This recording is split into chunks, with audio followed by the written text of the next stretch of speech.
Hello! അങ്ങനെ നമ്മുടെ പുതിയ പ്രൊമോയില് വേദനെ കാണാൻ വിക്രം വരുന്നുണ്ട് അല്ലേ?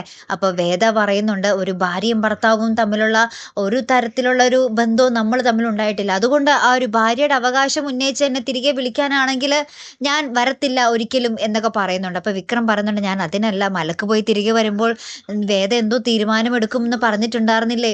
എന്ന് പറയുകയാണ്. അപ്പൊ വേദ പറയുകയാണ്, "ആ തീരുമാനമാണ് ഇത്. ഞാൻ ഇനി വിക്രത്തിനൊപ്പം ഇല്ല എന്നുള്ള തീരുമാനം. വിക്രം എന്റെ മുന്നിൽ നിന്നും കടന്നു പോണം" എന്നും പറയുന്നുണ്ട് ട്ടോ നമ്മുടെ വേദ. അപ്പൊ തന്നെ നമ്മുടെ വിക്രം ശരി എന്നും പറഞ്ഞിട്ട് ഒരു ചെറിയ കണ്ണീരോടുകൂടെ ചിരിക്കുന്ന ഒരു രംഗവും നമ്മുടെ വിക്രം നമ്മുടെ വേദയുടെ അടുത്ത് നിന്ന് ഇങ്ങനെ പോകുന്ന ഒരു നിമിഷങ്ങളും തന്നെയാട്ടോ കൂട്ടുകാരെ നമുക്ക് കാണുവാൻ സാധിക്കുന്ന വിക്രത്തിന്റെ പോക്ക് കാണുമ്പോൾ നമുക്ക് പ്രേക്ഷകർക്ക് പോലും സഹിക്കില്ല ട്ടോ. അപ്പൊ വേദയും വിക്രത്തിന്റെ ആ പോക്ക് കാണുമ്പോൾ ഇങ്ങനെ കരഞ്ഞു പോകുന്നുണ്ട്. അമ്മാതിരി നിമിഷങ്ങളാട്ടോ കൂട്ടുകാരെ. അപ്പൊ ഇനി എന്നായിരിക്കും നമ്മുടെ വേദയും വിക്രവും ഒരുമിക്കാൻ പോകുന്നത് അല്ലേ? കാത്തിരിക്കാട്ടോ. അപ്പൊ അടുത്തൊരു വീഡിയോയുമായി വരുന്നത് വരയ്ക്കും ഗുഡ് ബൈ.